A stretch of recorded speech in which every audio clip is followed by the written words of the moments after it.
Damos comienzo con la clase de esta tarde a esta miniserie de la historia de España, segunda mitad del siglo XX.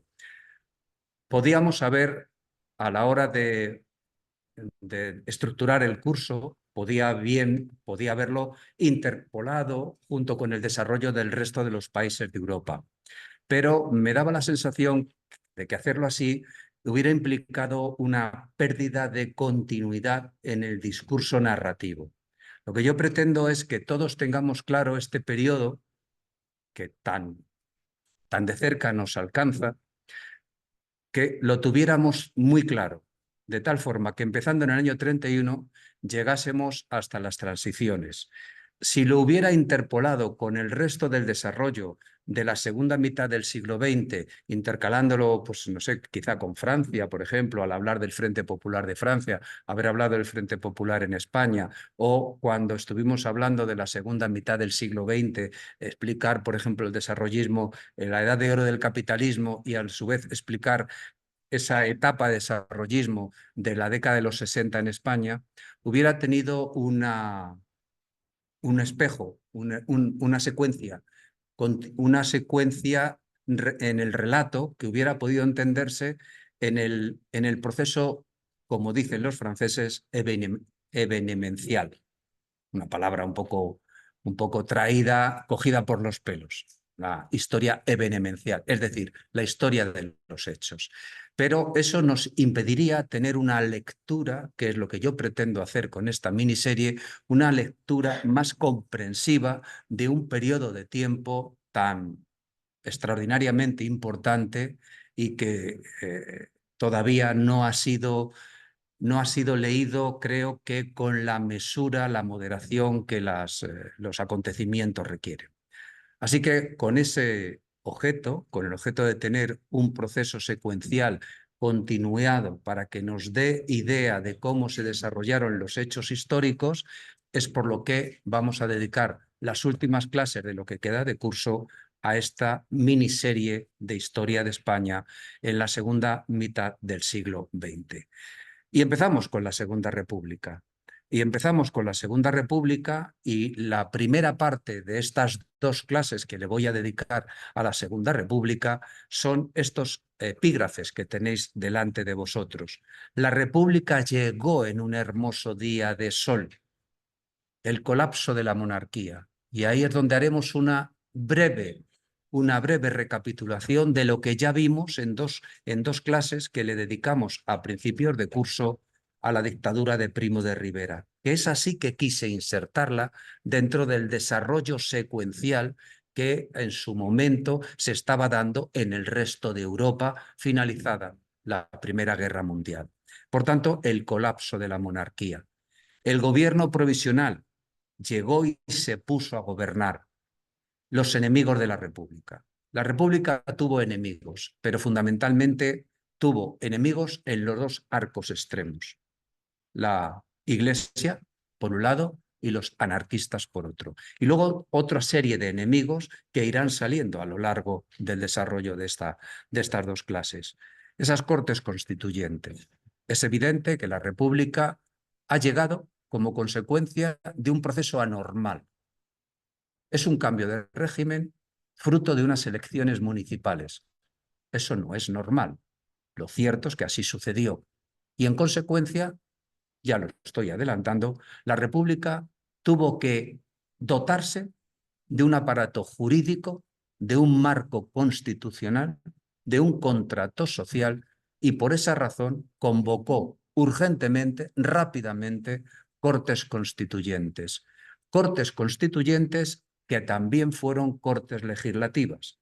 Es decir, no hubo un corte, no hubo una interrupción en unas cortes que aprobada una constitución se disuelven y convocan cortes legislativas amparándose en el nuevo modelo derivado de ese nuevo contrato social. No fue así, como tampoco como no sucedió con la Constitución de 1978. Si establecéis esa relación, ese paralelismo, como esa parte segunda que acabo de citar, si la vivimos, entonces os podrá ayudar a entender lo que acabo de decir. Fueron cortes constituyentes y legislativas, pero aprobada la Constitución, siguió la misma legislatura. Bien, así que esas cortes constituyentes, voy a destacar los aspectos más señalados, con un epígrafe dedicado a la laicidad y la frase de hazaña, que la vamos a comentar. España ha dejado de ser católica. La integridad territorial y el encaje regional de Cataluña, primero, que es quien da un paso al frente de cara a un estatuto de autonomía que es secundado rápidamente por el resto de autonomías que pretenden emular lo que está haciendo Cataluña. Lo vamos a comentar no con la extensión que me gustaría dedicarle al tema, porque entonces sí que te dedicaríamos como la vez anterior, que le dedicamos 15 horas a explicar la Segunda República. No es el objeto de este curso, pero sí era importante explicar el problema territorial de entonces y que quizá nos informe del problema territorial hoy en día. Ortega y la rectificación de la República. Ortega está pidiendo que la República se nacionalice. Veremos qué quiso decir en un famoso meeting que dio en el Teatro de la Ópera en 1931, el 6 de diciembre. Vamos a hacer una alusión a las reformas más significativas. Vamos a hablar de cómo una cosa es aliarse para ganar unas elecciones y otra cosa es gobernar, cómo esa conjunción republicano-socialista que ha dado el gobierno del año 31 al 33 se rompe. Aludiremos a que el Partido Socialista tiene dos almas antagónicas, un Francisco Largo Caballero, un maximalista, una persona de una intransigencia política supina, inflexible, marxista, dogmático, frente a un Indalecio Prieto que, sin dejar de ser marxista, era más posibilista. Esas dos almas son las que van a estar enfrentando al Partido Socialista y sus consecuencias se verán reflejadas en el desarrollo de la propia República.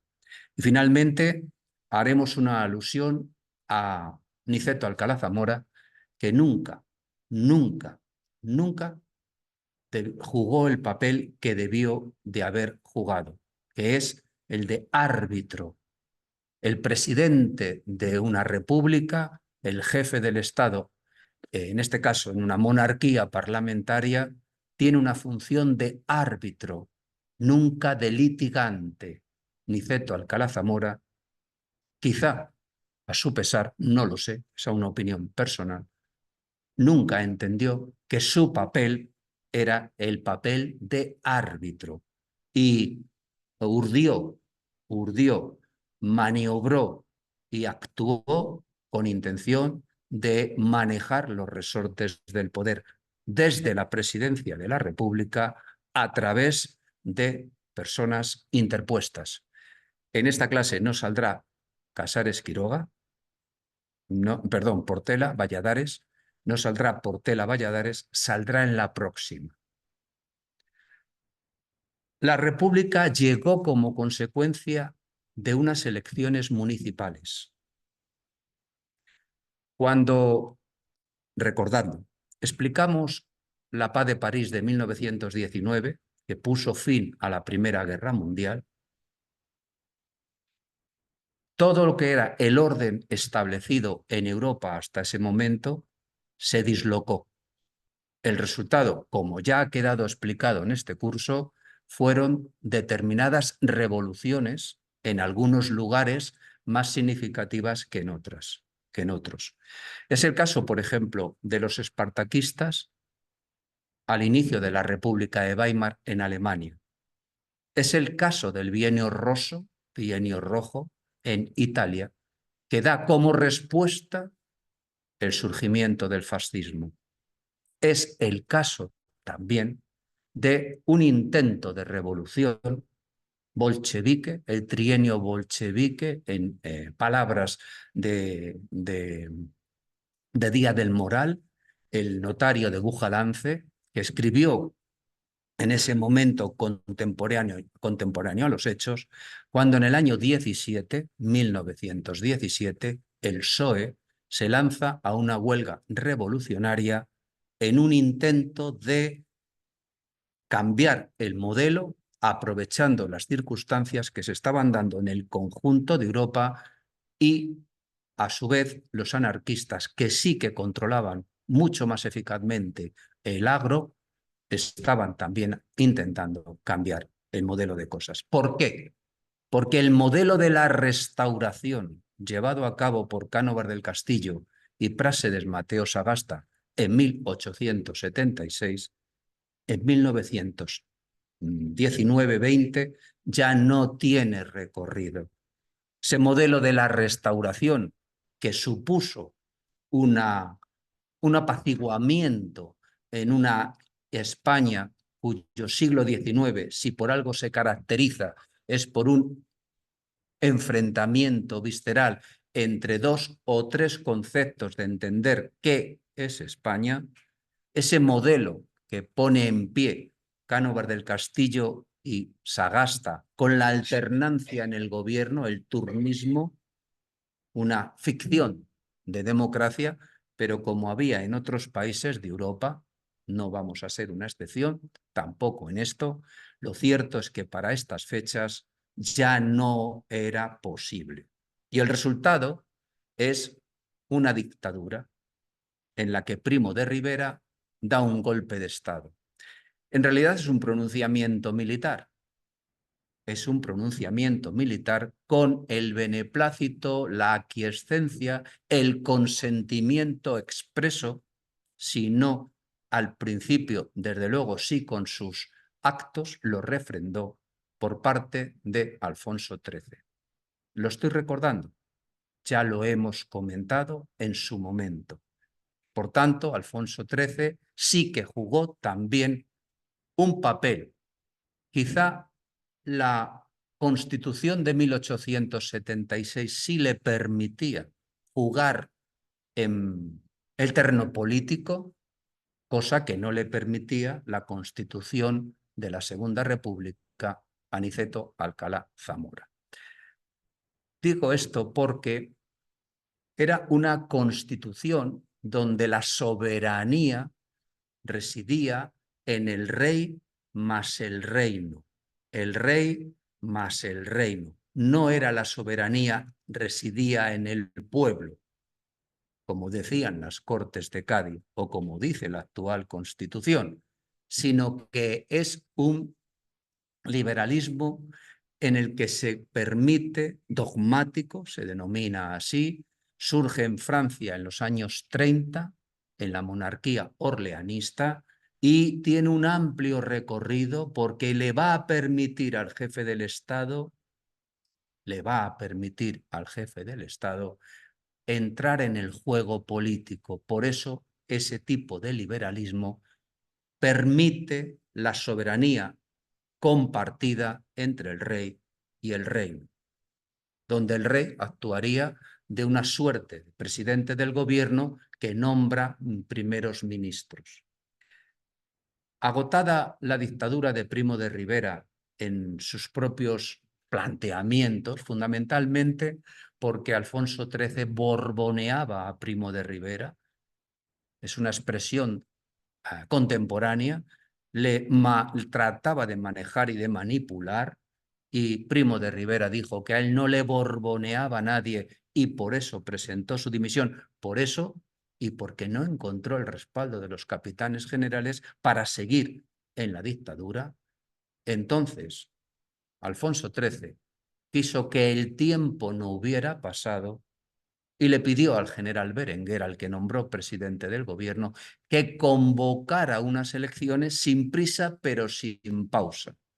Todo el año 1930 entonces es lo que se conoce como la dicta blanda y se empiezan a permitir determinados movimientos de tipo político. Ciertamente, las fuerzas burguesas, republicanas, empiezan entonces a tomar posiciones. En ese proceso de búsqueda de una nueva continuidad con una constitución que había sido violada por el propio Alfonso XIII, al permitir el golpe de Estado de Primo de Rivera, como si el tiempo no hubiera cambiado, pretende volver a esa constitución que él mismo violó y convocar elecciones a Cortes para junio del 31. Previamente, lo que va a hacer es dar un barniz de tipo democrático a los concejos municipales mediante la convocatoria de elecciones municipales. Porque, aquella época, dictadura de Primo de Rivera, los municipios se regían por orden del gobernador civil, que era la correa de transmisión del poder en las distintas provincias.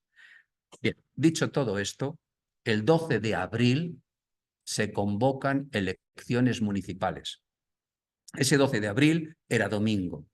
El resultado es que en casi todas las capitales de provincia, en casi todas, ahora no recuerdo exactamente, Las Palmas no, Palma de Mallorca creo que tampoco, Ávila tampoco, me parece que en La Coruña tampoco, pero en el resto triunfaron las candidaturas republicanas. ¿Se presentaron, eran unas elecciones libres? No. ¿Cuasi libres? Sí. ¿Qué quiere decir esto? Volveremos a la ley Maura en su momento. En 1907, Antonio Maura, presidente del gobierno, acuciado por los hechos y los acontecimientos, modifica la ley electoral. Modifica la ley electoral y en aquellos sitios donde solo haya una candidatura, no habrá elecciones, porque solo hay una candidatura. Por tanto, quien se presenta es electo. Eso sucede en las elecciones de abril del 31. En muchos municipios no se van a celebrar elecciones porque solo hay una candidatura, no porque no se convocara, por esa razón. En el resto, sí. Y en algunos sitios, como Guadarrama, hubo que volverlas a repetir por incidencias en los resultados electorales. De tal manera que el 12 de abril, en muchos municipios se celebraron elecciones, en Guadarrama también, pero fueron recurridas y se volvieron a celebrar el 31 de mayo, como en el resto de los lugares de España donde se daba la misma circunstancia. Así que se llega a la Segunda República de una manera, pues como estáis viendo, a través de unas elecciones municipales. El gobierno que se forma, del que ahora volveremos a él, estaba integrado por 8 personas universitarias de 12 miembros que tenía. Azorín no tardó mucho en reivindicar a quién se debía la República. La República la habían traído los intelectuales. El gobierno tenía, como digo, una composición, pero no estaban todos. Faltaban plumas importantes, intelectuales significativos que también se habían significado por la República. Miguel de Unamuno, que fue exiliado, extrañado por parte de Primo de Rivera en Fuerteventura, siendo como era rector de la Universidad de Alcalá. Estuvo 3 meses, es cierto. Y cuando se le permitió regresar a Salamanca, él decidió irse al exilio a París. En París, por tanto, segunda mitad de la década de los años 20, se dieron cita muchos intelectuales españoles que no querían vivir bajo un régimen de dictadura. Unamuno fue uno de ellos. Eduardo Ortega y Gasset fue otro de ellos. Blasco Ibáñez, otro de ellos. Hubo muchos, como digo. Ortega, Marañón y Pérez de Ayala también eran republicanos, pero eran republicanos de alma burguesa, y ahora vamos a hablar e incidir en esa república burguesa que no es lo mismo que república popular. Lo tenéis publicado en mi libro, España 1923-1939, Historia de un tiempo convulso. A él apelo. Casanova, en una historia de España publicada por Crítica, dice algo muy certero. Cuando la República tomó otro rumbo, y se está refiriendo a la República Popular, se distanciaron de ella estos intelectuales. De hecho, Ortega, en fin, Ortega estaba enfermo cuando le fueron a buscar para que firmara el manifiesto de apoyo a la República, con un Alberti y un pistolón colgado del cinto.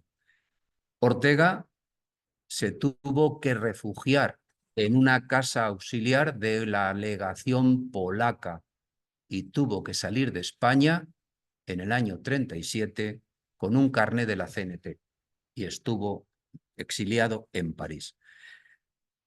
Siguiendo el argumento de Miguel Maura, el hijo de Antonio Maura, un personaje que era monárquico como su padre, pero que en el año 30 se pasa a las filas republicanas.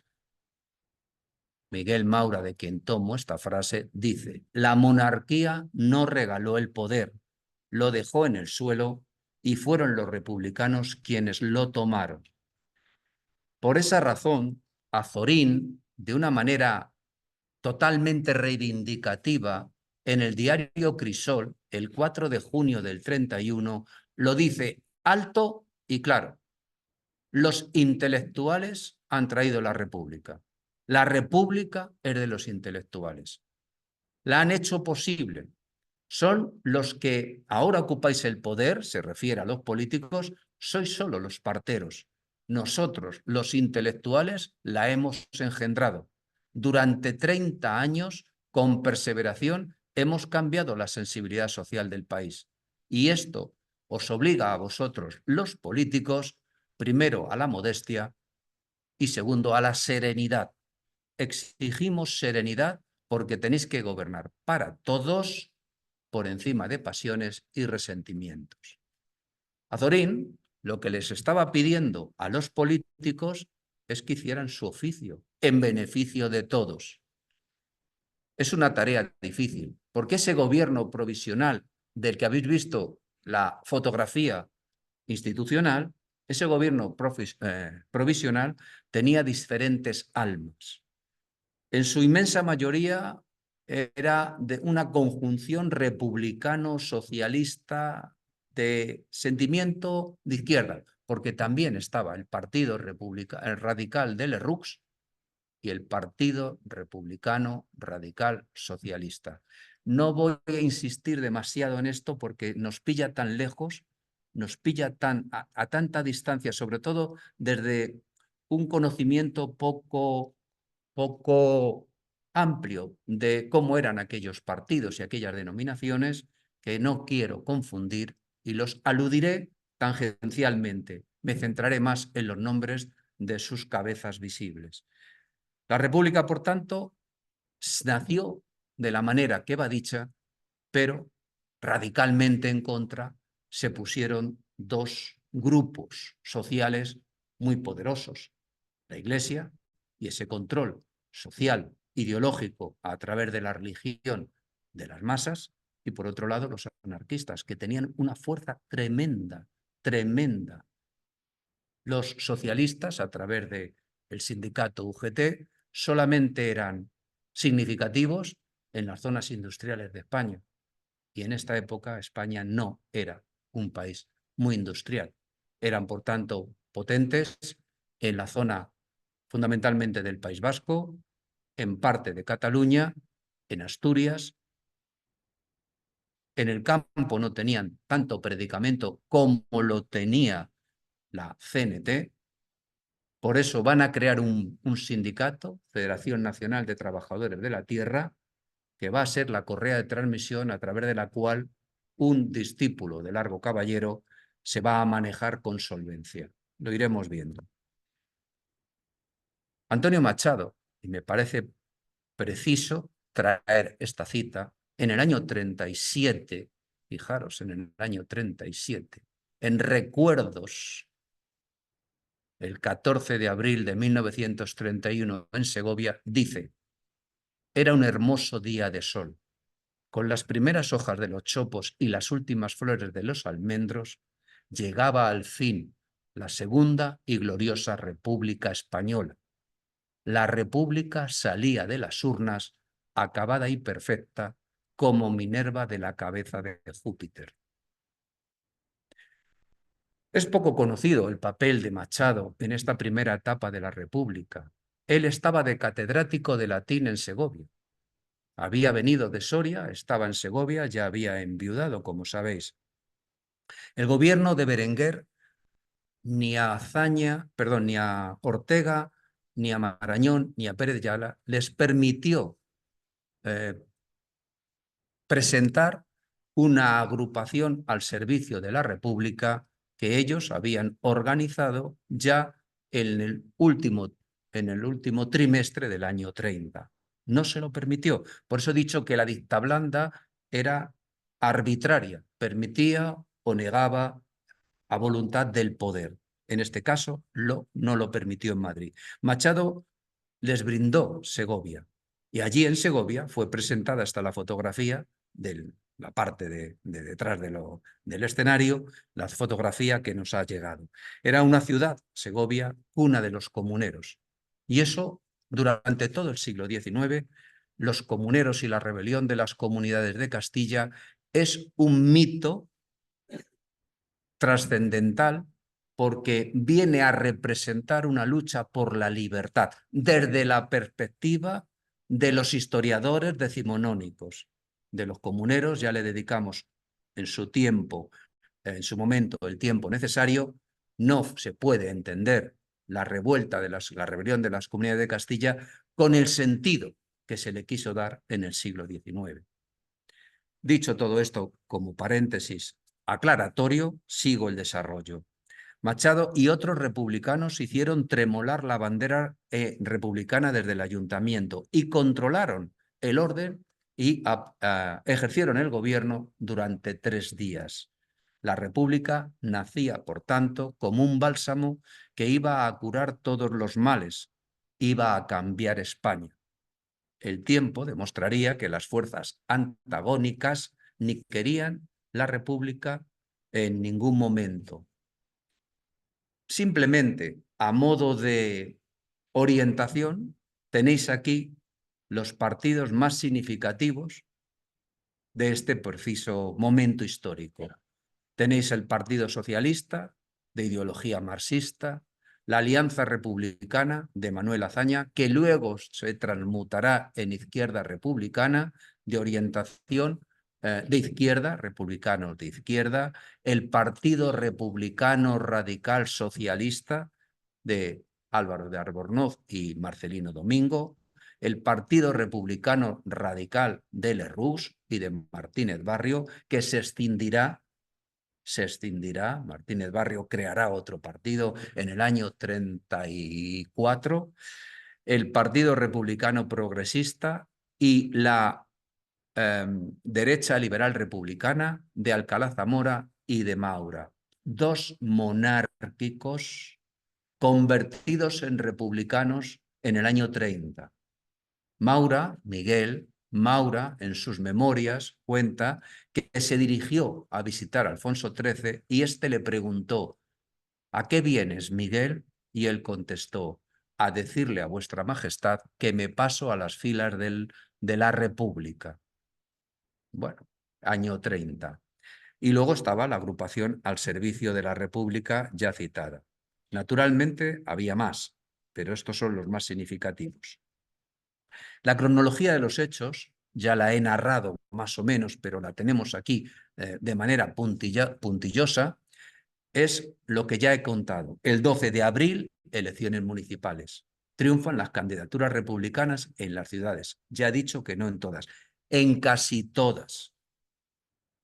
El día 13 de abril, Alfonso XIII y su gobierno, del que era ministro Romanones, están desconcertados. No saben qué hacer. porque la gente está reivindicando la República, han ganado las candidaturas republicanas. ¿Es el 13 de abril? No, es el 14. Falta un día.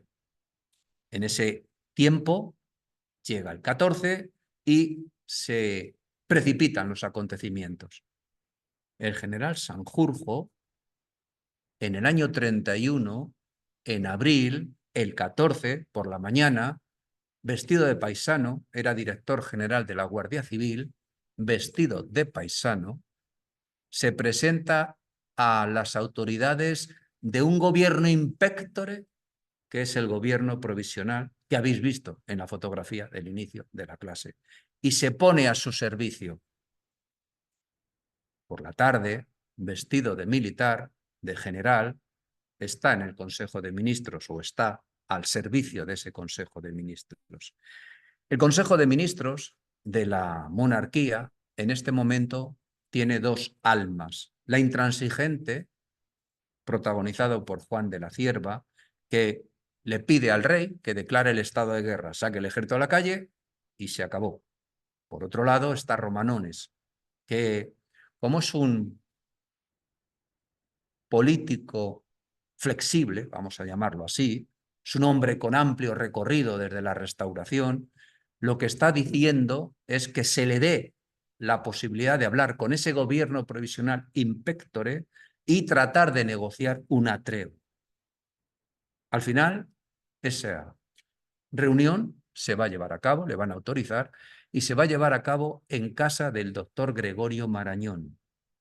Allí se producirá la reunión y Niceto Alcalá Zamora, hablando en nombre de ese gobierno provisional impectore, rechazará cualquier posible entendimiento y añadirá que el monarca tiene que irse de España, porque el gobierno provisional no está en condiciones de garantizarle su seguridad.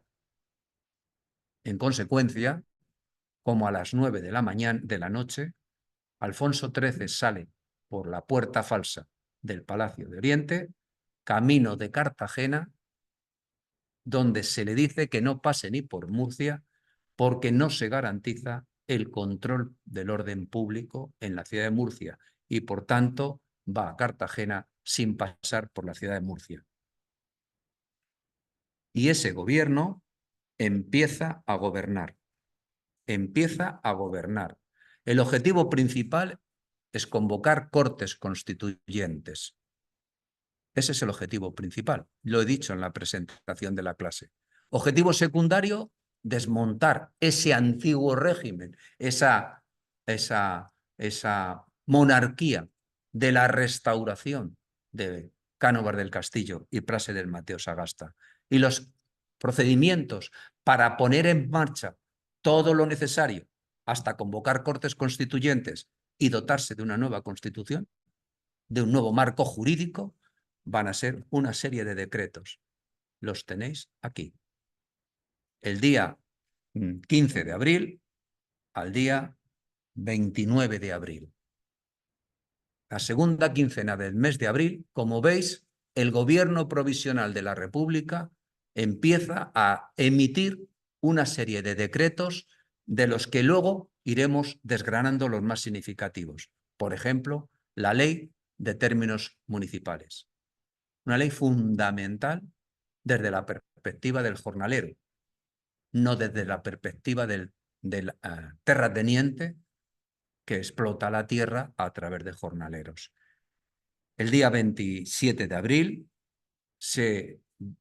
hay un decreto de presidencia que instaura la bandera tricolor de la República. Es decir, que en 2 semanas ponen en práctica este programa político. Está claro que es un gobierno provisional con las ideas muy claras. Sabía lo que tenía que hacer y lo hizo. Y lo hizo. Lo cierto es que en 2 semanas se puso en pie todo ese aparato jurídico que, si no hubiera gozado de juristas de prestigio, políticos significativos, es difícil que se hubiera llevado a efecto. Pero sobre todo, evitó un vacío de poder. hasta el punto de que Miguel Maura cuenta, Miguel Maura, como antes he dicho, era monárquico, devenido en republicano, cuenta que el control de la turba en torno al Palacio de Oriente el 14 de abril del 31, antes de que saliera Alfonso XIII, fue dotar de un brazalete con un sello del Ayuntamiento de Madrid a una serie de individuos que se pusieron delante del palacio y que dijeron a los allí congregados: ciudadanos, iros a casa. Es decir, no hubo vacío de poder, lo dice Miguel Maura. Así que la cronología demuestra que el gobierno provisional tenía un plan de trabajo. Era en un horizonte calmado, pero era engañoso. Era engañoso porque había nubes y amenazaban tormenta. Naturalmente, entre los enemigos declarados de esta república estaba la Iglesia. La Iglesia tenía dos almas. Estaba la Iglesia más tridentina, más apostólica, más en consonancia con Trento que con la evolución de los tiempos históricos, más con Pío IX, un papa del siglo XIX, que ya hemos hablado de él en la clase que le dedicamos a Historia de la Iglesia, ¿lo recordáis? Un hombre que se encerró en el Vaticano porque tuvo que vivir el Risorgimento italiano y vio cómo nacía un Estado, la monarquía italiana, el Reino de Italia, y le erosionaba todos los privilegios y todos los territorios que eran los llamados estados pontificios y lo confinaba a Roma y se encerró en el Vaticano y se autoproclamó prisionero. Esta iglesia de estas características estaba más en esa línea intransigente. Y luego estaba una iglesia que va a propiciar el Vaticano de la mano de un Pío XI, ya lo hemos contado en este curso, secundado por su secretario de Estado, Pacelli, perdón, el futuro Pío XII. Esa línea que va a imponer el Vaticano no está dentro de las ideas de esta otra iglesia más tridentina, cuyo cabeza visible era el cardenal Pedro Segura. Pedro Segura fue un hombre que le hicieron cardenal, le nombraron cardenal durante la dictadura de Primo de Rivera. Tedeschini, nada sospechoso de ser anticlerical, nada sospechoso. Tedeschini era el nuncio apostólico del Vaticano en España, dijo de la Iglesia española: el divorcio entre el clero y la sociedad española tenía raíces muy antiguas. Tusell, tampoco sospechoso, era una iglesia que tenía en común la ignorancia. Ignorantes eran los clérigos y los feligreses. Y añado yo, los actos litúrgicos, por tanto, eran más teatro representado que actos participados. Tusell, que es muy explícito en sus juicios, decía que los feligreses tenían una asistencia pasiva. También lo cita George Orwell, aquel anarquista que estuvo luchando en el frente de Cataluña, donde decía que para muchos de los españoles que él conoció, la religión era un tinglado. La Iglesia pretendía mantener hegemonía indiscutible sobre la sociedad. Llegaría a definirse como el problema clerical. Luego hablaremos del artículo 26 de la Constitución. El catolicismo español no se había modernizado, carecía del significado del concepto pluralismo, sobre todo obispos nombrados durante la dictadura.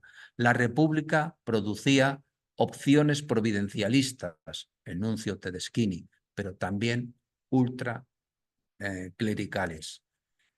Nada que ver con los tiempos como habían evolucionado en el resto de esa Europa donde la Iglesia tenía fortaleza. A la izquierda tenéis la firma de los pactos de Letrán, por lo cual se puso fin al problema del Vaticano y se creó el Estado del Vaticano, firma de los pactos lateranenses, y a la derecha tenéis la firma de el concordato del año 33, también explicado cuando expliqué el ascenso del nazismo por parte de Pacelli, que tenéis al futuro Pío XII firmando el concordato del año 33, que significó la desaparición del Partido Democristiano en Alemania, en la Alemania del incipiente nazismo del año 33, que era Centrum.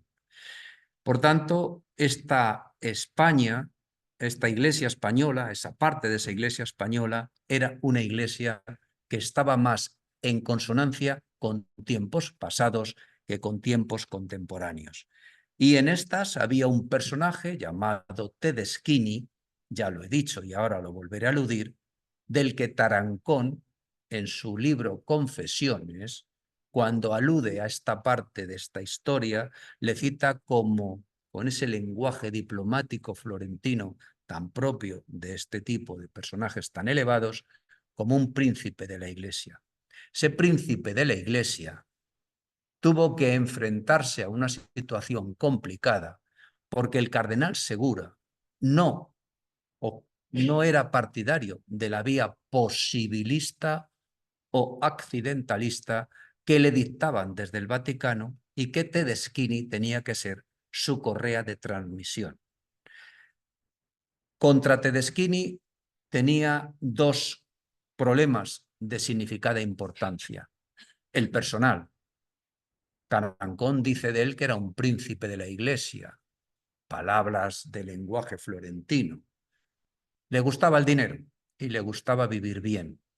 Y como al anterior nuncio las damas de la Acción Católica de Toledo habían hecho una acuestación significativa y cuando abandonó su cargo se llevó además un importante obsequio en forma de dinero, Tedeschini quiso repetir los mismos pasos, pero el cardenal Segura lo impidió. Y, desde luego, políticas.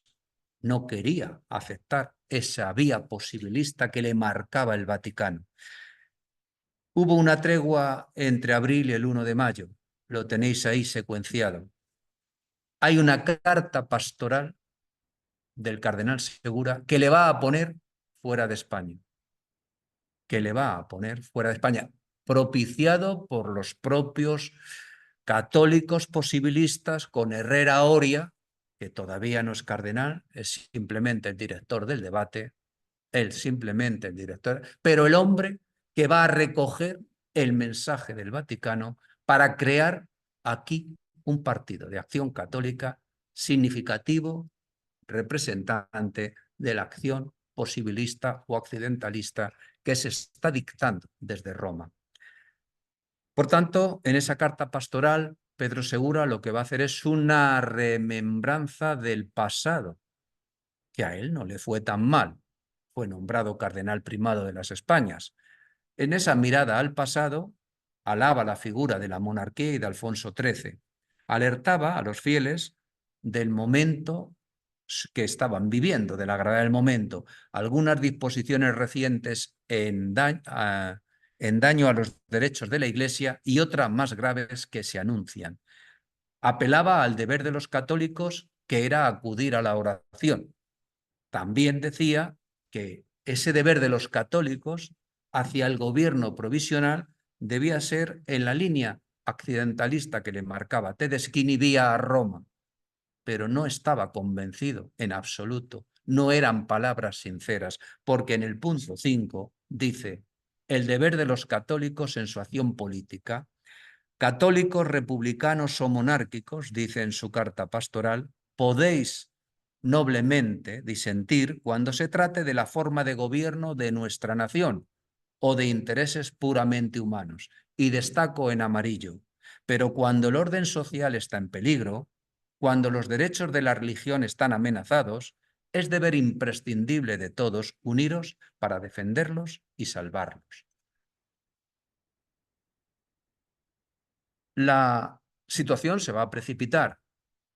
4 y 5 de mayo el gobierno provisional va a decretar una exclusión de los prelados de los consejos de instrucción pública.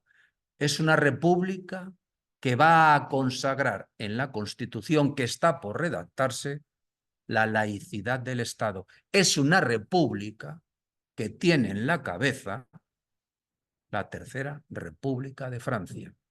Se dejaba de impartir la religión en escuelas primarias salvo petición expresa de los padres. La prensa católica vio en los decretos una hostilidad, lo llamó desahogo de sectarismo. Los acontecimientos se van a precipitar el 10 de mayo. Hay un mitin en el Retiro, a la que regresa la gente que ha participado en el mitin, son gente de sentimiento republicano, en una casa de la calle Alcalá 56 se abre un balcón y se escucha la marcha real, el himno de España actual. Al escucharlo, la gente enardecida considera que es una provocación, se precipitan los acontecimientos y quieren actuar contra el portavoz oficial de esa monarquía que ha tenido que salir de la manera que va dicha, que es el diario ABC y los Luca de Tena. La gente, por tanto, se dirige hacia la sede de ABC y Maura, que es el ministro de la Gobernación, echa mano de lo que tiene. Y lo que tiene es la Guardia Civil. Y la Guardia Civil solo tiene un elemento defensivo u ofensivo, según se quiera ver, un Mauser. Un Mauser. El 11 al 13 de mayo hay una quema de conventos en Madrid, en Jerez, en Málaga, en Alcoy, etc. Indalecio Prieto, antes de acudir al Consejo de Ministros, se da una vuelta para ver lo que está pasando por Madrid y acusa a los que están haciendo esa acción de golfos. El gobierno está dividido, reprimir, no reprimir. Maura toma la decisión y reprime. Encarga al capitán general de Madrid, que era Queipo de Llano, un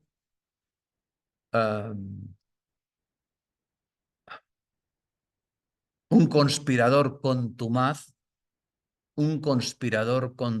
que estuvo en el intento de derrocar a la monarquía en diciembre del 30, que no salió bien, ya lo comentamos en su momento, estará también contra la República en el 36.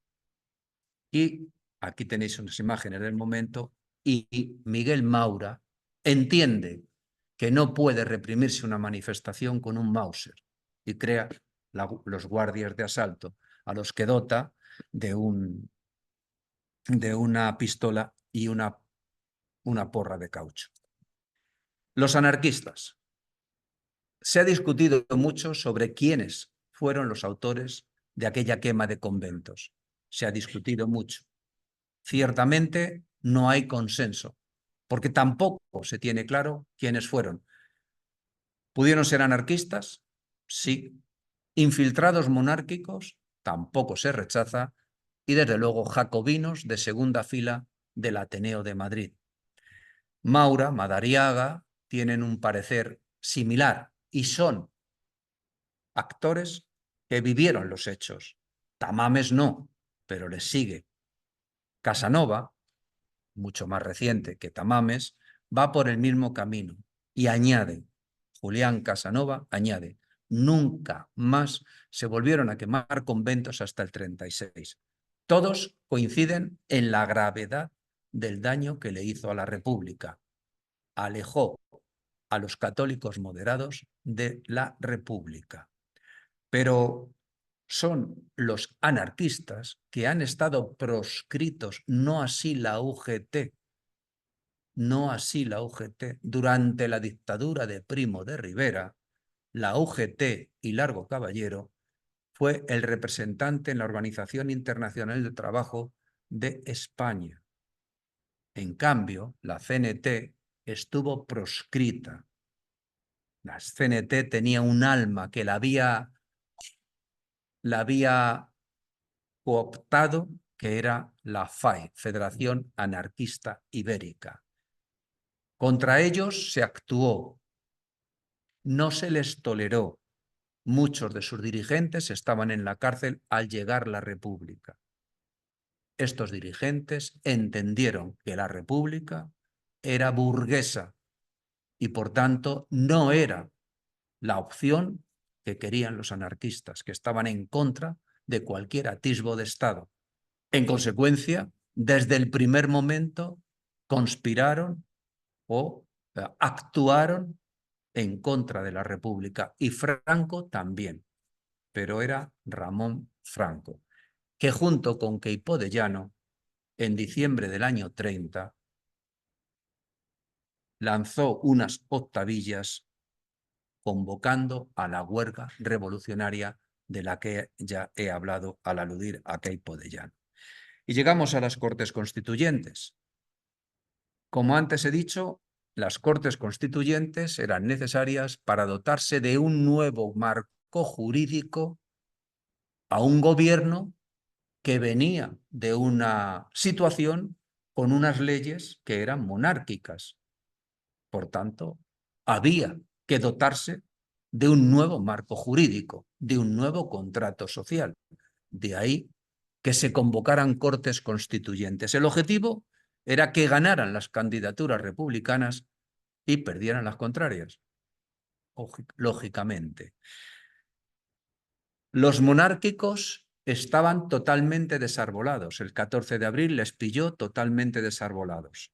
Así que ese catolicismo accidentalista o posibilista empieza a fraguarse, pero no le da tiempo a consolidar una opción. No así en el año 33. No así en el año 33, donde Acción Nacional será quien lidere la Confederación Española de Derechas Autónomas, la CEDA, y José María Gil Robles será su líder. No en el 33, pero ahora no estamos en el 33, estamos en el 31. En el 33 sí estarán organizados. Aquí, en este momento, no. Lo que se va a hacer es, ahí tenéis desarrollado el programa, exigencia del PSOE es bajar la edad de voto a los 23 años, se elegía un diputado por cada 50.000 habitantes y otro más por cada fracción superior a 30.000. Las capitales de provincia mayores de 100.000 habitantes eran distrito propio, incluía todos los partidos judiciales, y la provincia de Madrid y Barcelona tenían distrito diferenciado. La capital era un distrito propio y el resto de la provincia era una circunscripción con una entidad significativa e individual. La estrategia es la que estáis viendo. Se creó una alianza, la conjunción republicano-socialista, que ganó con holgura. Fue criticada. Abad de Santillán, anarquista, líder anarquista, dijo que el PSOE prestó 1,5 millones de votos a la conjunción para que así pudieran sacar carta de diputado los miembros de Ortega, Marañón, Pérez de Ayala. Y estos son los resultados de las elecciones. Mejor los veréis así. Ganar quien mejor estaba organizado, que era la conjunción republicano-socialista. La derecha, esos 48 diputados de la derecha, se dividen entre agrarios y el PNV. Y poco más. Y poco más porque les ha pillado totalmente desarbolados. Y significativamente, el 14 de julio de 1931, 14 de julio de 1931, 14 de julio, ya sabéis, la toma de la Bastilla, supuesto inicio de la Revolución Francesa, aunque tiene unos antecedentes que ya explicamos al hablar de ello en su momento, 14 de julio de 1931, se produce el inicio de la legislatura. Y hay que leer a Azaña, no solo a Azaña, pero hay que leer a Azaña. El gobierno que está llegando en estos coches, como veis, el gobierno provisional está llegando en estos coches, se han repartido distintos ministros en diferentes vehículos, como es natural, y Azaña va, creo que le acompañaba Indalecio Prieto, si la memoria no me falla, y va haciéndose eco de las multitudes esperanzadas que cubrían todo el recorrido que iba desde toda la Castellana, bajaba hasta Cibeles Y como veis, la foto es suficientemente elocuente del fervor que despertaron estas Cortes. Vamos a hablar de la... Muy sucintamente, repito, no es un monográfico sobre la Segunda República, pero vamos a destacar aquellos aspectos más señalados. Destaco en amarillo esa frase que es España ha dejado de ser católica. El problema clerical es un problema que recorre toda la República. Luego aludiré a lo que dice Madariaga de eso. Azaña pronunció un discurso en las Cortes que fue muy comentado. Constataba una realidad incontestable, que es que el pueblo y la Iglesia no vivían en asociación. Lo dijo Tedeschini, el nuncio apostólico, simplemente constataba una realidad. Era un cirujano del lenguaje, Azaña. Era un literato extraordinario. ¿Por qué utilizó esta expresión? ¿Por qué dio un titular a los medios de comunicación? ¿Por qué no dijo el Estado ha dejado de ser? O mejor dicho, la República es laica. ¿Por qué dijo España ha dejado de ser católica? Posiblemente él sabía los porqués de no utilizar otro lenguaje. Quiso expresarse de una manera contundente y ciertamente eso pasaría factura, esa expresión. No la expresión por sí, sino el resultado de esa expresión. Aquí tenéis el artículo 26, como pasaré las diapositivas, el vídeo con las diapositivas, no entro en ello, pero veis, lo más significativo es lo que aprueba la Constitución, es, pues eso, suprimir las órdenes religiosas, sobre todo y fundamentalmente aquellas que no, que tenían un cuarto voto de obediencia al Papa. Eso era un tiro directo contra la orden de los jesuitas, que además de las 3 reglas, desde el siglo XVI, son los milites Christi, nacidos para combatir el protestantismo, con un voto de obediencia al Papa. En consecuencia, una de las cosas que está exigiendo la República es obediencia a la República, no a otras autoridades. Esto va a hacer que se rompa el gobierno de conjunción republicano-socialista, porque Maura y Niceto Alcalá Zamora son católicos. Y por convicción ideológica salen del gobierno en octubre del 31, que es cuando se aprueba en la comisión constituyente este articulado. Por eso Madariaga va a decir que el artículo 26 fue uno de los sepultureros de la República. Y así lo leyó la prensa, la conservadora y la republicana. Algunos incidían en lo que les importaba para sus lectores, los titulares. No seré yo quien hable de comunicación ni de prensa después de las clases magníficas que ha dado la profesora Maica Gordillo. Pero aquí tenéis Época, periódico católico, del que era director Herrera Oria, que dice: el señor Alcalá Zamora dimite la presidencia del gobierno provisional. En cambio, en Crisol, lo que le interesa al articulista es destacar que se disuelve la Compañía de Jesús y se nacionalizan sus bienes.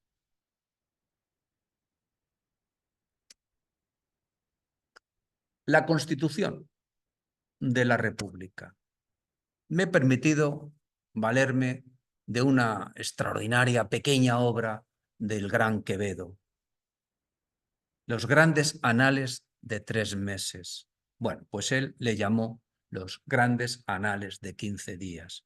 En 15 días, en la época de Olivares, sucedieron muchas cosas. Y el genial Quevedo le llamó los grandes anales de 15 días. Me permito copiar al maestro y le digo los grandes anales de 3 meses. La República, como antes he dicho, señalado y he repetido para que quede claro, necesitaba dotarse de una nueva jurisdicción, un marco jurídico que amparase sus actos. Alcalá Zamora encargó el proyecto a un democristiano, a Osorio y Gallardo. Así que si es democristiano, si es un hombre conservador, si es ideas católicas, ¿qué va a presentar? Pues va a presentar un borrador ideológicamente alineado con la democracia cristiana. Pero eso no vale en unas cortes constituyentes que en un 90% prácticamente son de ideología de izquierda. Así que se crea una subcomisión que elabora un articulado y toma préstamos de la República de Weimar. Préstamos de la República de Weimar en el año 31, que va a desaparecer en el 33 como consecuencia de haber ganado las elecciones Adolfo Hitler y dinamitar la República de Weimar. La década de los 30, como tengo publicado en mi canal de YouTube, La historia en las ondas, lleva por título Los infelices 30. La República llegó un hermoso día de sol en un mal momento, internacionalmente hablando. A nuestros problemas se sumaban todo el problema de la Gran Depresión del año 29, paro, desempleo, desinversión. Ya lo hemos comentado.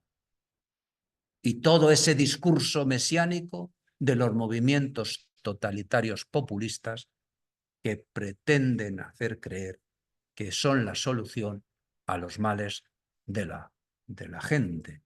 En consecuencia, como digo, y si sigues Azaña, en fin, tiene unas magníficas memorias, entre los republicanos es muy corriente la opinión de que se está haciendo una constitución socialista, dice él.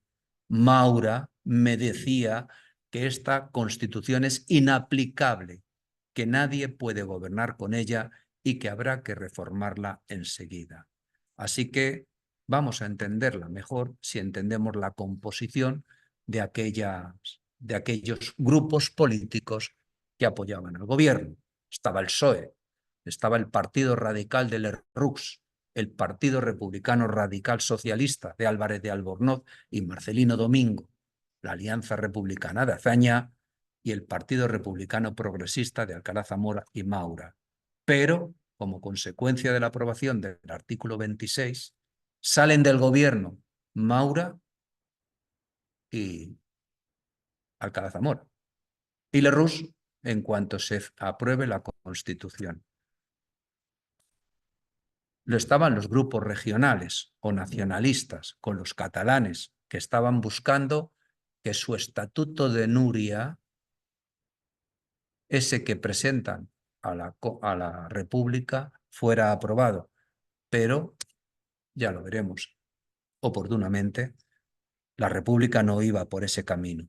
Luego estaba la agrupación al servicio de la República, ya explicado, de ideología de centro-derecha. El objetivo era constitución con un amplio respaldo social y como marco político el liberalismo y el orden socioeconómico existente.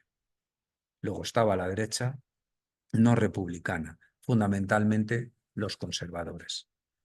Y esto nos lleva a hablar de Ortega. Ortega, que es diputado en Cortes, está viviendo lo que está sucediendo en estos marcos, en estas comisiones que están formándose. Ortega, que tiene una visión específica de España. Ortega, como digo, Ortega no le gusta lo que está viendo. Y como no le gusta, convoca a un mitin en el Cine de la Ópera en Madrid el 6 de diciembre del 31.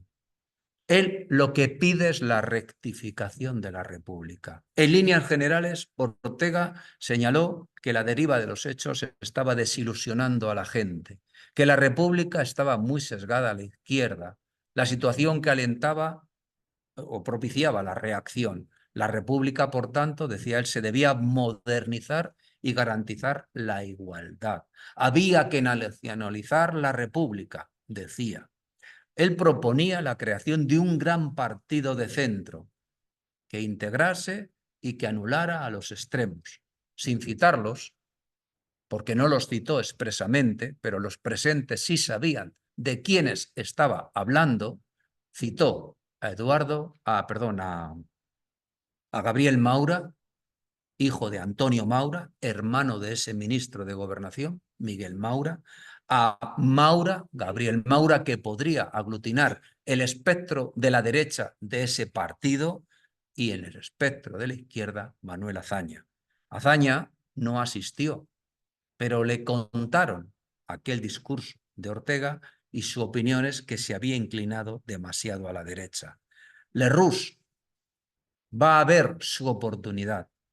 Los radicales intentan convertirse en partido de centro, en partido de gobierno, pero desde luego el emperador del paralelo no era la persona en la que estaba pensando Ortega.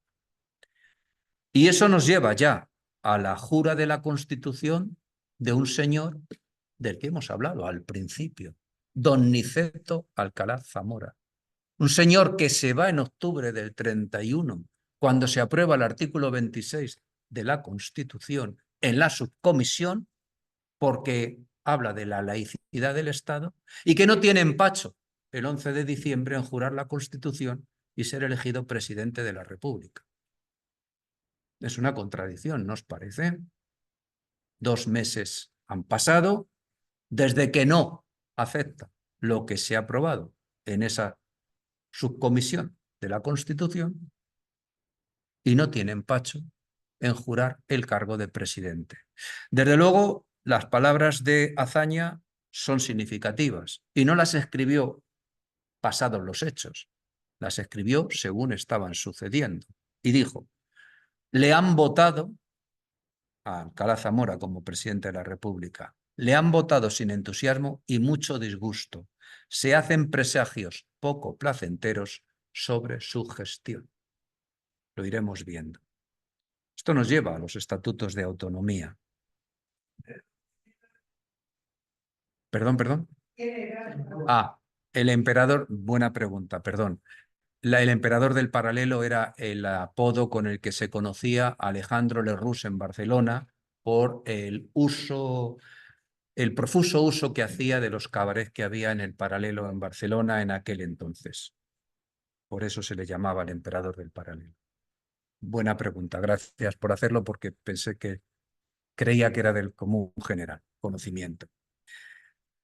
Los estatutos de autonomía, vamos a hablar del de Cataluña. Esto es la proclamación de la República Catalana el 14 de abril de 1931. Plaza de Sant Jaume, Barcelona. Repito, proclamación de la República Catalana el 14 de abril de 1931. Francesc Macià ha proclamado la República Catalana desde el balcón de la Diputación, hoy Generalitat. Companys, que ha ocupado el ayuntamiento y ha expulsado al alcalde monárquico que le había puesto el gobernador civil en su momento, ha reclamado la dirección del ayuntamiento para las fuerzas republicanas. Companys, Macià, pertenecen, Macià sobre todo es el fundador del Estat català, Creo que lo vamos a tocar tangencialmente, lo aludimos en su momento, lo vamos a recordar cuando hablemos del Pacto de San Sebastián de agosto del año 30. Hasta ahora me vais siguiendo, entiendo. Bien. Como decía, horas antes de proclamarse el 14 de abril la República, la Segunda República, Francesc Macià proclamaba la República Catalana y este es el discurso, una parte de él, por supuesto. En nombre del pueblo de Cataluña, proclamo el Estado catalán, bajo el régimen de República Catalana, que libremente y con toda cordialidad anhela y demanda a los otros pueblos hermanos de España su colaboración en la creación de una confederación, paréntesis, no es lo mismo federación que confederación. Confederación no es federación, ¿de acuerdo? Confederación es la Unión Europea o la ONU. Federación es los Estados Unidos de Norteamérica o Alemania, por ejemplo. No es lo mismo, pero dice confederación de los pueblos ibéricos, ofreciéndoles por los medios que siguen a liberarlos de la monarquía borbónica. En este momento hacemos llegar a nuestra voz a todos los estados libres del mundo en nombre de la libertad, de la justicia y de la paz de los pueblos. Y eso obliga a que se desplacen desde Madrid 3 ministros significativos, uno de ellos catalán, Nicolau Dolguer, para pedirle que baje el ritmo y que cuando se proclame la República en la Constitución que se articule, se tendrá en cuenta el fenómeno regional.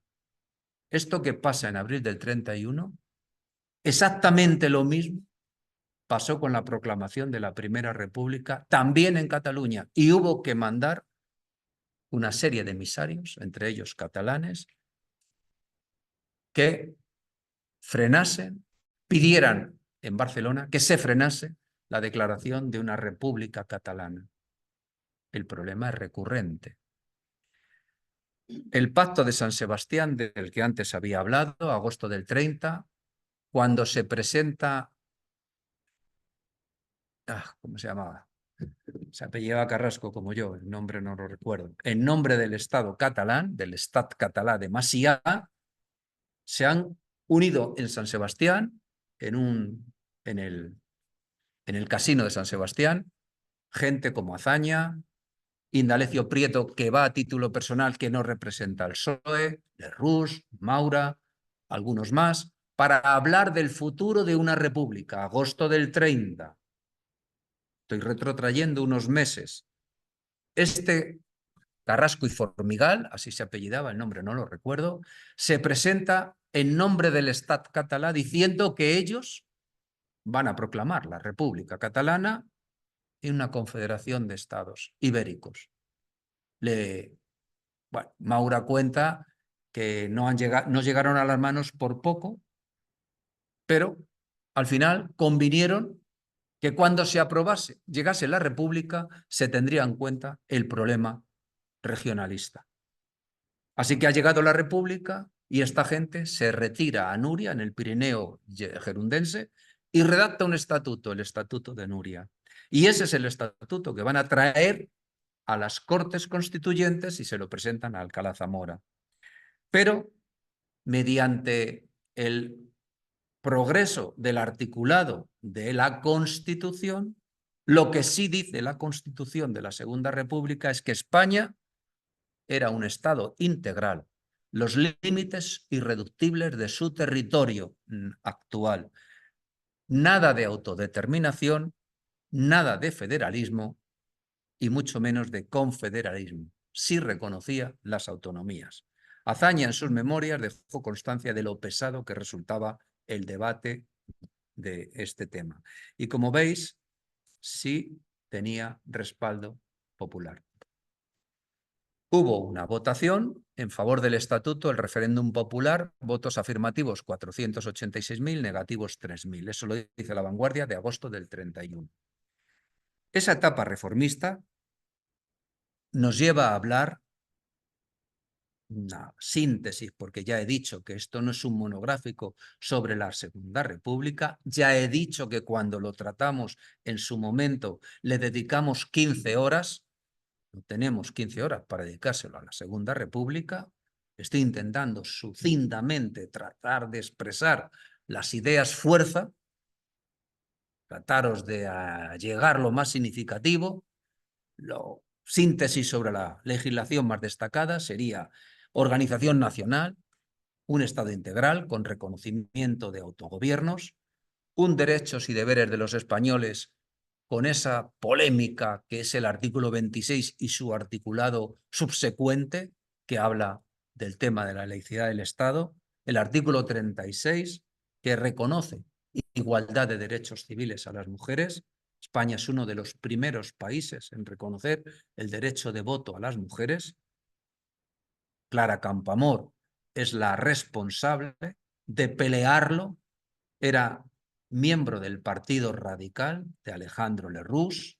Estaban en contra de sus postulados gente como Margarita Nelken,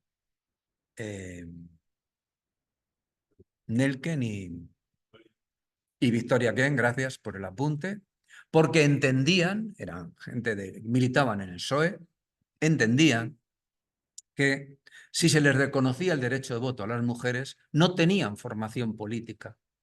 Por tanto, iban a votar lo que les dijera el cura o lo que les dijeran los maridos. Y eso, lógicamente, en una república que se trata de afianzar, no era la mejor opción. A pesar de ello, incluso a pesar del propio Partido Radical o de parte del Partido Radical en el que ella militaba, logró su propósito.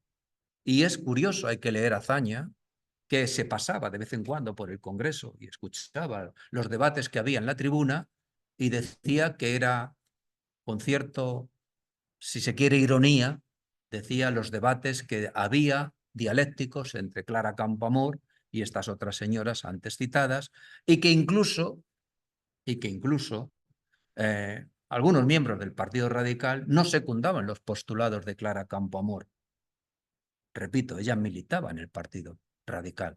Y añade también que la Campoamor, la señorita Campoamor, le resultaba antipática, pero más inteligente que Victoria Kent. Azaña.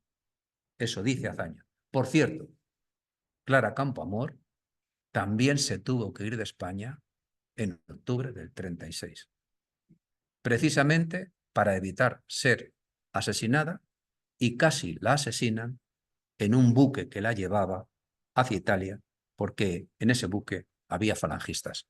O sea que, huyendo de una situación, casi entró en otra indeseada. Al final se refugió en Suiza y escribió un libro que os recomiendo, os lo citaré en la bibliografía, os recomiendo leer, no tiene desperdicio. La legislación laboral. Pues en contratación laboral se mejoraba las leyes del año 4 y del 24, la figura de los jurados mixtos, que ya funcionaba, en este caso, dependiendo de la etapa de la República que se considere en esta primera etapa del gobierno de conjunción republicano-socialista, los jurados mixtos van a tener una marcada tendencia a favor del obrero. En caso de conflicto siempre lo iba a resolver el Ministerio de Trabajo, y el Ministerio de Trabajo estaba dirigido por un ujetista señalado, un sindicalista, al que se le nombró ministro de Trabajo, que se llamó Francisco Largo Caballero. En la rectificación de la República, 33-36, seguirán existiendo los jurados mixtos, pero la ideología dominante del Ministerio de Trabajo ya no será de izquierdas, será de centro-derecha. Así que la tendencia cambiará. El derecho de huelga se va a mantener la ley del año 9, 1909, con matices, y en seguridad social, la ley de accidentes de trabajo, en agricultura, y se creaba la Caja Nacional del Seguro, que cubriría el paro forzoso. Toca hablar, antes de finalizar esta primera parte de la República, muy sucintamente, es muy complejo el tema de la reforma agraria, muy complejo y muy polémico, porque en un país fundamentalmente agropecuario, el control de la tierra te da riqueza. Si además venimos de una etapa, siglo XIX, de desamortizaciones, Eclesiástica I, Mendizábal, 1837, y sobre todo, la que ha pasado más desapercibida, pero que ha hecho muchísimo daño a los municipios, que es la de Pascual Madoz, de 1855, que sacó a la venta todos los bienes comunales de los municipios, allí donde los jornaleros, los menos favorecidos, encontraban un aporte a su necesidad, como era la madera, como eran los pastos comunales, etcétera, etcétera. Digo que Pascual Madoz ha pasado de hurtadillas en la mala fama de la historia. Lo cierto es que esa ley creó muchos jornaleros y grandes terratenientes, porque todo el que pudo compró, porque el Estado tenía deuda pública que amortizar y lo que hizo fue vender tierra para pagar deuda pública. Bueno, pues como esto ya lo entendéis todos, no es necesario insistir en ello. Así que la ley agraria fue el gran caballo de batalla. Tuvo varios proyectos modificados según presiones e intereses de grupos. La discusión provocó alzamiento militar fracasado del general Sanjurjo en agosto del 32, el mismo que el 14 de abril del 31, siendo director general de la Guardia Civil, se pone al servicio del gobierno provisional de la República, que todavía no se ha proclamado. Pero en agosto del 32 va a dirigir un golpe de Estado que tiene poco recorrido y fundamentalmente está secundado por terratenientes agrarios de Andalucía. De hecho, donde tuvo y se paseó por la calle creyendo que había triunfado fue por Sevilla. Es la Sanjurjada del 14 de agosto del año 32. Se va a aprobar, precisamente eso va a ser un acicate para que Azaña logre que se apruebe el 9 de septiembre, se apruebe la reforma agraria, que crea el IRA. Ojo, el Instituto de Reforma Agraria, para aplicar la reforma. Si algo se le puede achacar es una excesiva burocracia. Creó 13 tipos de tierra, eso realmente es muy complejo. Los colectivos jornaleros a los que iba dirigido este plan se podían medir en torno a los 70.000 beneficiarios. En realidad se benefició un 6%, 4.300.